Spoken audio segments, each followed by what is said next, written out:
Hey guys, what's up? Welcome back to part 2 of the 4-inch InXect build. And now this is a 4-inch copter frame quadcopter that I'll be building. And if you haven't seen part 1 where I did the motors, the ESCs, and everything on the power distribution board, I'll leave a link down below. So basically right now, I'm ready to move on to mount the flight controller, camera, and video transmitter. And pretty much that'll be it once I get everything else settled down. So first, I'm going to wire up the S-bus connection. As you can see, I have 3 wires coming out from down below, which I had direct soldered to my FreeScar X4R SB down there. So I'm just going to connect that up, and those go to the far left pads here. You can't really see, but it's silk screened on there. It says S-bus. So you have your signal, your positive, and your negative from the top to the bottom. So let me get these all sized up and cut them to length and tin and get them on there. Giving up, letting go, times we might feel compelled, looking down from the heights that we have built all by ourselves. And there is fear of the unknown, but we cannot lose control when we feel like the world is against us. We're trying to find ourselves without the defining words. We can no longer hold on to what only makes us hurt. We cannot sink into the dark. The vertigo is getting sharp. There's something greater than ourselves that we must reach for.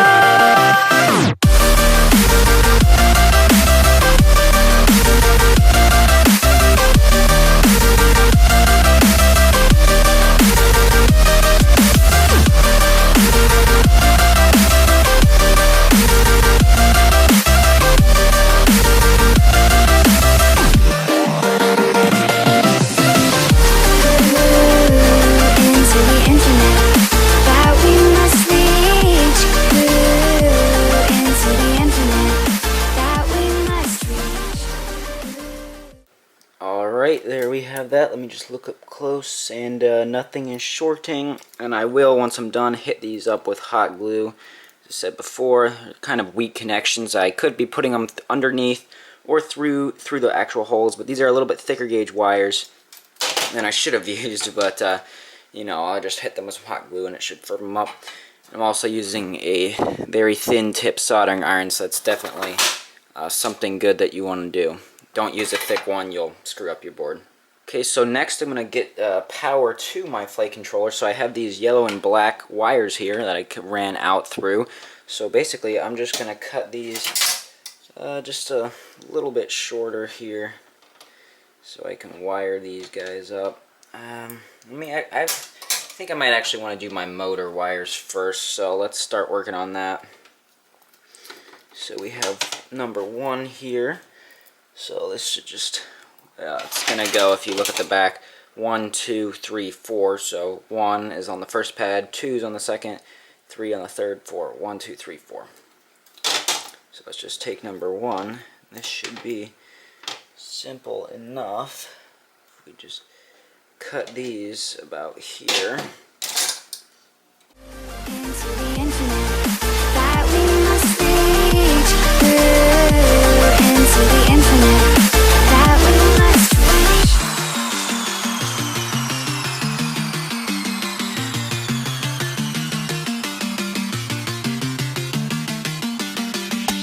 Now which way do we go is the question to ask.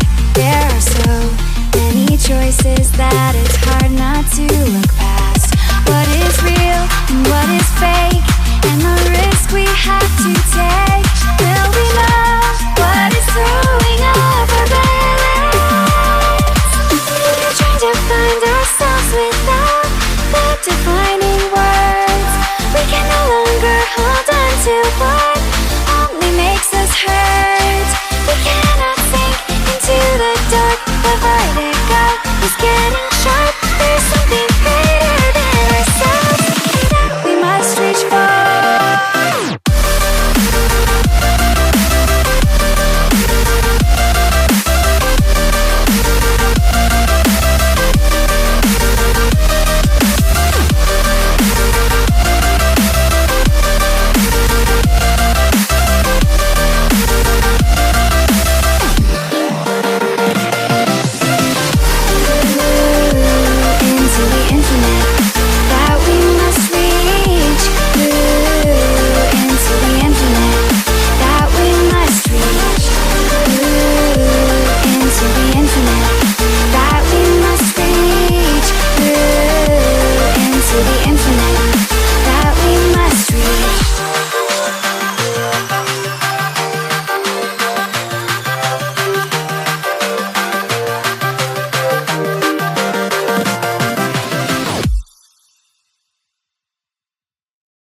Alright, there we go. So I now have all the signal and ground wires for the ESCs hooked up. You can see I just ran them around under and direct soldered the board. Some people like to do it underneath or through the holes, but I find that just makes it a little bit harder, and I don't really care. I'll just do it like that. It's easier to service and repair then. You don't have to take your whole board off. So lastly, because of the way I did the S-Bus with the thicker wires here, I don't know why I used wires that thick, but they're already on. So I have 1, 2, 3, 4 used for the ESCs, and then 5 and 6 are still open with the S-Bus one, but I'm going to have to use 5 for the power, because 6, the S-Bus wires are actually overlapping. Hopefully you can see it there. So I have these positive and negative wires running out from the 5-volt pad on the power distribution board, and I'm just going to solder them up to the ground and voltage for this, and that will power the whole board, which will also then go through and power the receiver. So let's get on to that. Alright, there we go. That's the power soldered on. I was really lazy with the yellow wire. I just kind of wrapped it around, but you know, it doesn't look too bad there. So that's all on. So now I'm just going to hit all of this with hot glue on top, because they are just little weak connections, especially these tiny wires and any vibration. You just want to make sure they don't come off, so I'm going to hit them with hot glue quick. Okay, so here we are, and right before we put the hot glue on, it would be a good idea if you have a multimeter with a continuity setting to take this, put that on the continuity. So if you can find out if you have any shorts, because if you touch the two pins, hopefully you can hear that it will beep. So obviously if I touch a positive and a positive on up here, oops, put that there, you can hear it beep. So you can check for some shorts this way. So just put that on there and see if you have shorted any. And these, the positives and negatives are all a rail together, so they're all connected in parallel. So you can, if you just touch one of them, you can tell. And it's also a good idea, if you still have access to your battery leads, to get in there and touch your main leads to make sure nothing's shorting. And any beeps I had was because I accidentally touched them real quick. I'm just gonna check a couple other pads. Might as well, you know. Nope, not getting anything there, so everything looks good, so it looks like we're good to move forward. Alright, let's get the hot glue on all these little wires here. Some of you are going to be like arguing, oh, it looks terrible and it's adding weight, but I don't care. It doesn't look too pretty already, if you ask me. And I'd rather have a strong copter than the extra 2 grams I just added, or whatever it is. So let's let that dry, and that looks good. That should provide some support for all these wires in here, help keep them down. So now we can take these little plastic nuts and screw these on the corners of the flight controller to get that all settled down. Alright, there we go. So the flight controller is now fully mounted with the 4 little nuts there, so everything's looking good and nice and clean in our stack. So now we have to mount the video transmitter and the camera. So I ran these plugs just out the side. You can see this one's for the camera and this one's for the video transmitter. So the camera one, let's see, it goes like this. If I turn it upside down. Okay, it's going to go like that and sit up in the front, and the video transmitter is going to connect like that. So you can see these just plug in real nice here. And the camera has a specific mount that comes down, hangs off the top plate here, as well as video transmitter. I'm probably going to do some kind of zip tie, sticky tape up here, because this is a straight connector, RPSMA on here. I think it's RPSMA. So, or no, that's SMA, I think. I'll look it up later. I can't go up through the hole in the back plate that's meant for it, because it'll put a lot of stress on this, and it's a better way to just mount it straight out the back. So I'm probably going to hang it like that and do something. So I'll come back when I figure that out, because it's going to be really, really hard to do on camera, so because I'm sure I'll have a couple revisions of what I do. So I'll be back in a second. Alright, here we are back again, and now I have the VTX and antenna all mounted. So let me go over what I just did. I took the video transmitter here, and I used a piece of double-sided foam tape to stick it to the top plate here, and then one zip tie to help hold it in place as well, to keep it tight against the tape. And then basically I just ran the little pigtail, a little bit of a bend here, back to the antenna, and it is an SMA connector, and I don't have many SMA antennas, so I'm just using one of these Nighthawk antennas. and I just ran that back out to the other side of the back post where the battery cable is on the other side. And I used 3 zip ties through the top here. You can see through all these holes to hold that in. And that's going to be a really nice mounting option, much better than sticking it up through the plate.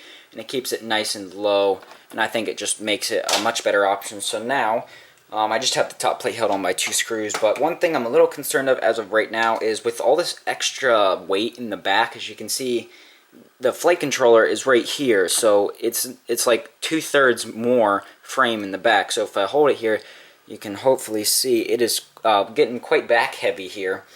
And with the battery, these 1000 milliamp hour batteries I ordered, they don't have very long leads, so I would be able to just mount the battery like up here, whoops, like up in the front, and then that would balance it out. However, my cable's not going to fit that way, so I'd have to like bring it back here so I can get it at the right angle, unless I make these leads a little longer and pull it up, but that'd be a lot of work to get in there. So I'm not really sure. Hopefully, once I get the FPV camera mounted up front under there, as well as hopefully someone on YouTube commented that they might be designing, 3D printing a GoPro mount for that, then that would be perfect, because while it would be making it a lot heavier for the copter, it would solve my balance issues, because there'd be plenty of weight up front and I could move the battery between here and here however I needed to balance it with the GoPro style camera up front. But you know, trade-offs, so it shouldn't affect it hugely in flight if it's back heavy, but it definitely, you will notice it. You're going to need higher eye gains. So I'm going to mount the camera now, so I'm going to have to figure out how that mount works, so I'll be back when I'm done with that. Alright, so here we are. I now have the camera mounted, and I have this whole plate off just so you can get a better look at it. It's really, I think it's kind of cool how modular it is. You can see a better look here of my VTX mounted, so I have the on-off switch over here. If I want to switch that, I'll leave it off for right now, and then I've got a channel switching button there, LED screen. You can see back with the zip ties how I mounted that. And as for the camera, I used the bracket that came with it. It goes down through these holes, and I just used 1 nylon screw down and then 1 nylon washer nut under there, and then I put some super glue in the little cutouts here in the holes just to firm it up so it's really solid in there. And then I mounted the camera on the bottom rung because of that nut. It couldn't go any higher. And then I was a little concerned about the wires because now it's getting really close to the bottom plate. So as for the wires, even on the VTX I kind of bent them and then put some hot glue over them just so they're at a set angle and they can't move. So now I should be able to just put this on.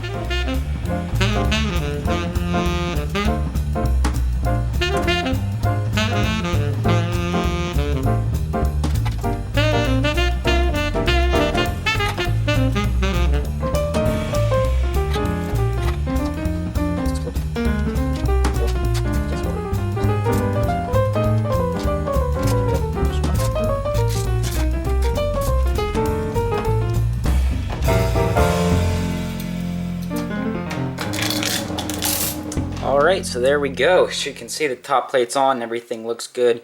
And hopefully you can see what I'm talking about with the, you can't really, with the camera wires down there. That's pretty close to the plate, but only if you go max tilt, and I believe that's like 60 degrees, maybe 55. But I usually fly it around 35, so it's not really a problem there, something like that maybe. So yeah, everything, this is, I'm really liking the way this build is looking. So basically now all that's left to do is mount the additional standoffs and screws. You can see there's supposed to be 2 more standoffs here, so I can do them. And then I'm going to route my receiver antennas. You can see they're just hanging out the front here. I'll probably take them out the back and put them right here, use zip ties around here. So let me take the top plate off and start routing them on.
Got our antennas. I just routed them back through the main stack. I'm probably going to bring them up through here.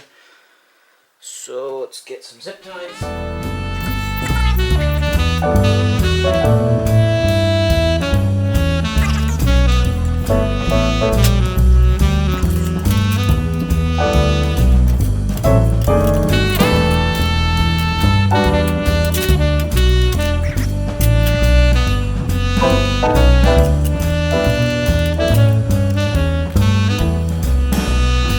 Really looking like an InXect with those two zip ties. So our antennas are gonna come up.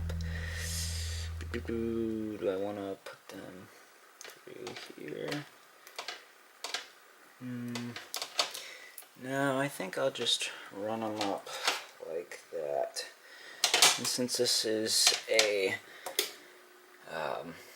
InXect build, I gotta have that yellow heat shrink. So let's.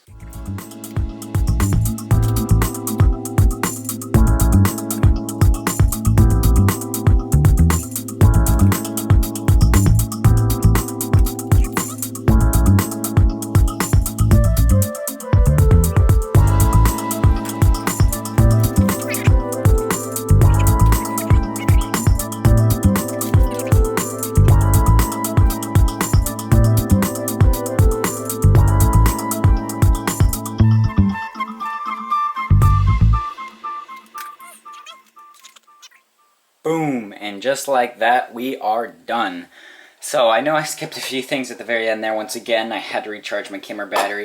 But basically all I did was finishing up the other receiver antenna, as well as I got my battery mounted here. So let me just take this off, show you how I did everything. So I just used 3 little pieces of foam. As you can see, I just glued them down to create a cushion for the battery, as well as some anti-slip stuff, so it'll stay on there real well. Basically, I got the other standoffs in there now. I just put the other 2 posts in, so now it's really stiff. I just put some props on. They're not tightened down, they're just real quick on.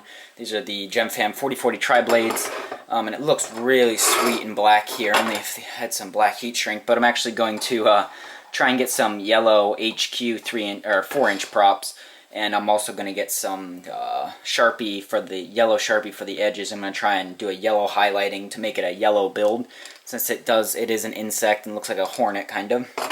About this antenna, this is a Nighthawk antenna. This is off my JJRC JJ Pro P200 actually, because it's the only SMA antenna I had right now. So I'm going to have to order more SMA antennas. I'll probably get some more Triumphs. But I didn't, because I just realized that I can't really take this out too easy to just swap them back and forth. But yeah, let's just go over everything real quick. We have the 1806 motors on the end, soldered up to the ESCs, and like I said, I will be swapping these out for red bottoms. I just thought I'd give these 1806 a try, you know, why not? See what they can do, since they did pretty well in the thrust test.